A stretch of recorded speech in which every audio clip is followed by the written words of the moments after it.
राष्ट्रीय शिक्षा नीति एक हमको अवसर मिला है। हम भारतीयता के आधार पर, भारतीय भाषाओं के आधार पर और सर्वगुण चतुर्दिक विकास की संभावनाओं को लेकर के छात्रों को खड़ा करने वाला पाठ्यक्रम के अंदर में बदलाव के बाद इस अभ्यास वर्ग के जो कार्यकर्ता सहभागी हम बन सकते हैं।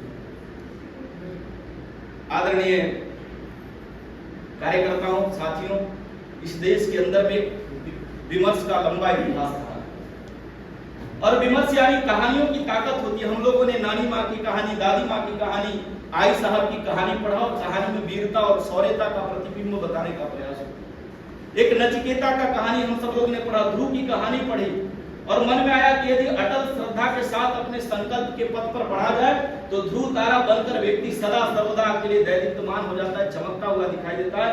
अटल क्या है? तो ध्रुव तारा अटल है। इस प्रकार की कहानी हम सबको बताया। लेकिन भारत की कहानियों के साथ थोड़ा इंसाफ नहीं हुआ। भारत की कहानी मुगलों को महान बनाने का प्रयास होता है। इस देश में पूरे बाबरनामा से लेकर के मैं कमेंट नहीं करूंगा, लेकिन दुर्भाग्य यह रहा कि छत्रपति शिवाजी महाराज के दादाजी का नाम हमें मालूम नहीं है, लेकिन अकबर का बाप दादा का नाम हमको पढ़ना पड़ता है। हमारा दुर्भाग्य और एक कहानियों के ताकत से हुआ कि पाठ्यक्रम में यही बात को सच्चाई से बताएगा। और भारत के ऊपर में विभेद उत्पन्न, भारत समाज इकट्ठा नहीं था। कभी हम अलग किसी कार्यक्रम में मिलेंगे तो चर्चा करेंगे किस प्रकार से भारत के बारे में नैरेटिव सेट किया गया। भारत का किसी व्यक्ति ने खोज किया, भारत सपेरों का देश था, भारत गरीबों का देश था।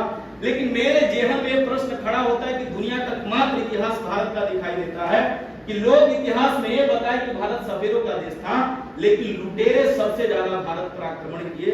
और मुझे इस बात को आज तक समझ नहीं विकसित हो पाई, यदि भारत गरीब और कमजोर था, सपेरों का देश था, तो दुनिया का डाकू भारत पर आक्रमण किस संपदा के आधार पर कर रहे थे? तब ध्यान में आता है कि सच में भारत की सोने की चिड़िया थी। मेरा स्वाभिमान जागृत हो जाएगा कि भारत सोने की चिड़िया थी। ये बात तो पाठ्य पुस्तकों में पढ़ाई जाती तो हम अपने गौरव के जो इतिहास उसको ढूंढने का प्रयास करते। इसलिए हमारे गौरवशाली परंपरा को विस्मृत करने के लिए बताया गया कि सपेरों का देश था भारत, गरीबों का देश भारत। लेकिन सत्य तो ये नहीं था। सत्य तो ये था कि यहाँ परोपकार और करुणा के आधार पर समाज जीवन की परंपरा इस देश में है। इसलिए भारत के वर्तमान नैरेटिव को भी बदलने के लिए आपकी एक महत्वपूर्ण भूमिका, उसका केंद्र बिंदु विद्यापीठ और हमारा महाविद्यालय बन सकता है।